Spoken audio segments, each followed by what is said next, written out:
Hey folks, Doug Blake with Body Design University. Want to talk to you today about insulin sensitivity and insulin resistance. The two terms kind of go together. And I got this question from a student that had gotten one of the questions wrong on one of the quizzes or one of the exams, and they were kind of confused between the two. And just wanted to make sure everyone was clear what the difference is. But in order to do that, I want to explain a little bit and give you kind of a brief overview of the two concepts. The first one is relatively simple to understand. So if I said to you insulin sensitivity, right? I use the word sensitivity.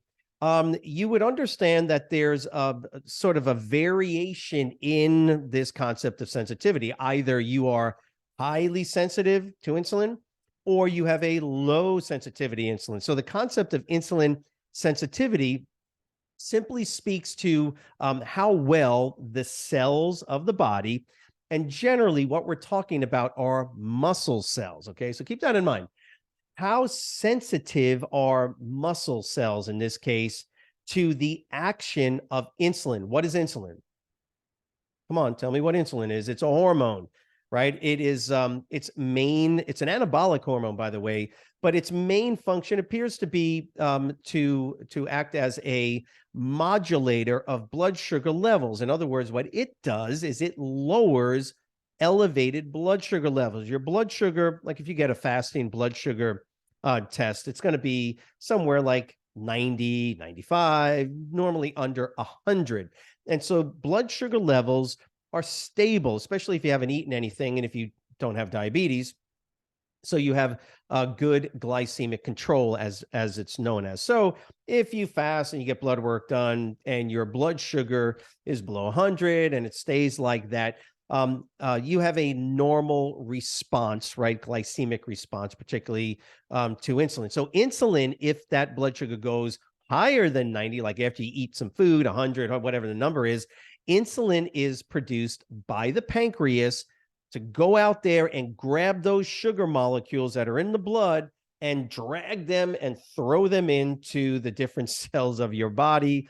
I know that's a little dramatic, but that's what insulin does. So it lowers blood sugar levels, and it does that by shuttling the blood sugar or the glucose into the muscles of your body, into the cells of your body. And we are talking specifically about muscle cells because your muscle cells, skeletal muscle cells in particular, have a sensitivity component to their activity with insulin. So in other words, a muscle cell can be very sensitive to the action of insulin as the hormone, or it can have varying levels of lower sensitivity. So the higher the sensitivity a muscle cell is to the action of insulin, the less insulin is required to do the same job of moving sugar into the muscle cell. So if you're very sensitive to something, you don't need as much of it. And that's what insulin sensitivity is. So the higher the sensitivity of insulin or to insulin from a muscle cell, the less insulin you need to do the same job of moving sugar into the muscle cell. So I'll just use some numbers. If you're trying to move 1 gram of sugar from the blood into a muscle, into muscle cells, it requires, I don't know, let's just use any old number, makes no sense. You need an ounce of insulin. Okay. So a gram of sugar, let's just say we're talking about a gram of sugar, you need an ounce of the hormone insulin to get it into your muscles, right?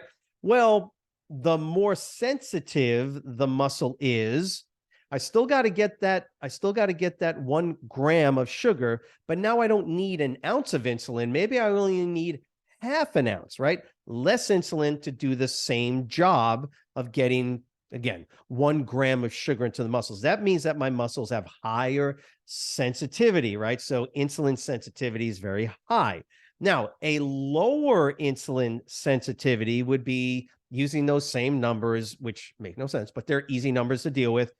You're trying to get 1 gram of sugar, blood sugar, into the muscle, and the normal average person without diabetes or anything like that would need 1 ounce of insulin. Well, now as insulin sensitivity gets lower, right, it's not as sensitive, the muscles are not as sensitive to the action of insulin, you're going to need more insulin. So instead of 1 ounce of insulin, in this case, you need 1.5, which means you need more insulin to do the same work of getting 1 gram of sugar into the muscle, right? Same amount of sugar, right, into the muscle, but you need either more insulin or less insulin to do the job. If you need more insulin to do the job, you have lower sensitivity. More insulin is indicative of lower sensitivity. You can do it the other way around. Low insulin sensitivity requires more insulin. High insulin sensitivity requires less insulin, right? So the term that we then use to describe lower and lower insulin sensitivity is known as insulin resistance. You ever heard that term? This is why you got to kind of throw the two terms together. And without getting too much deeper into it, insulin resistance is kind of the end stage of insulin sensitivity that has gotten lower and lower and lower and lower, right? Because think about it. What did I just say? As insulin sensitivity from muscle cells in particular goes lower and lower, you need more and more insulin to do the same job of pushing the blood sugar into the muscle. At some point, your muscles become, quote, what happens is the muscle cells in particular become so resistant that the pancreas starts to produce more and more and more insulin. Still can't do the job any longer, right? And ultimately you become what's known as a type 2 insulin dependent diabetic.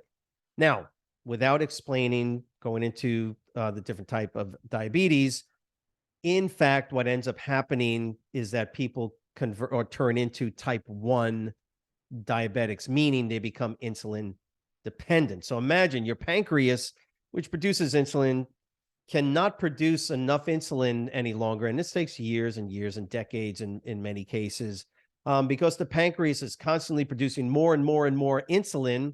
Insulin sensitivity goes down. Your body needs to produce more and more and more insulin, again, to try to do the same amount of work that you used to be able to do with less insulin.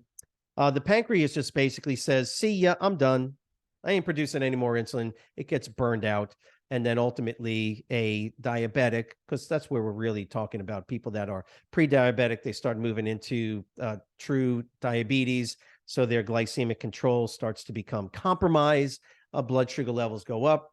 The pancreas continues to produce more and more insulin. And then at some point, insulin resistance gets so high, the pancreas ultimately cannot continue to produce enough insulin, even to do the most basic function of pushing sugars into the cells of the body. And that insulin resistance ultimately leads to the pancreas more or less ceasing the production of insulin. Now, again, a type 2 diabetic, they still produce insulin. Their pancreas will still produce insulin to a certain extent. Type 1 diabetics generally have no insulin production or none to speak of.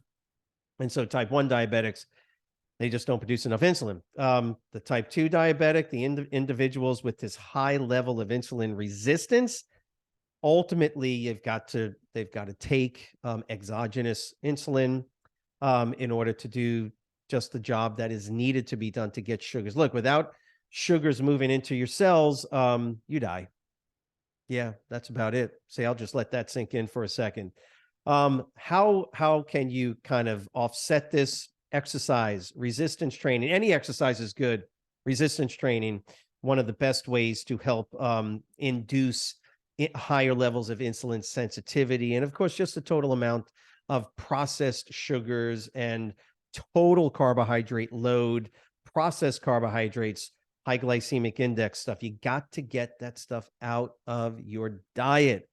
It's a disaster because look, even if you're an insulin dependent diabetic, if you don't get it under control, you're going to have to continue to inject more and more insulin. So It's a huge problem. I can do a total another video totally on that. But remember, insulin sensitivity, right? Low and high insulin sensitivity is indicative of issues related to glycemic control or your body's ability to lower elevated blood sugar levels. So low sensitivity, what was it?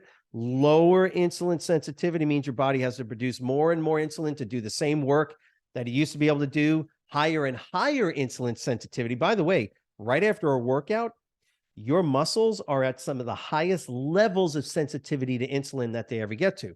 So it's a great idea to work out with resistance training in particular. And that's when insulin sensitivity tends to be at its highest. So the higher insulin sensitivity means your body doesn't need as much insulin to do the same job. I hope that this was helpful. If it was, please type the word understand in the comment section. Also, if becoming a certified and qualified personal trainer is your goal, and if you have not done so, click on that link below. That will take you into the Body Design University universe, where if you want to, you can get on board and get into the personal training certification course. By the way, every Wednesday night, if you don't know this, we do Quizlet live. I'm telling you this because it's a lot of fun and it's really helpful for those of you that are BDU students. Okay, 6 p.m. Eastern Standard Time. So 6 p.m. Eastern. Watch this: 5 Central, 4 Mountain, 3 Pacific. So remember, if you live in California, it's 3 o'clock your time, right? But 6 p.m. Eastern Standard Time. Come on board with us. It's a lot of fun. More importantly, it's going to help you ultimately to pass your exams that you need to take to become a certified personal trainer. Y'all have a great week. We'll see you next week. Bye.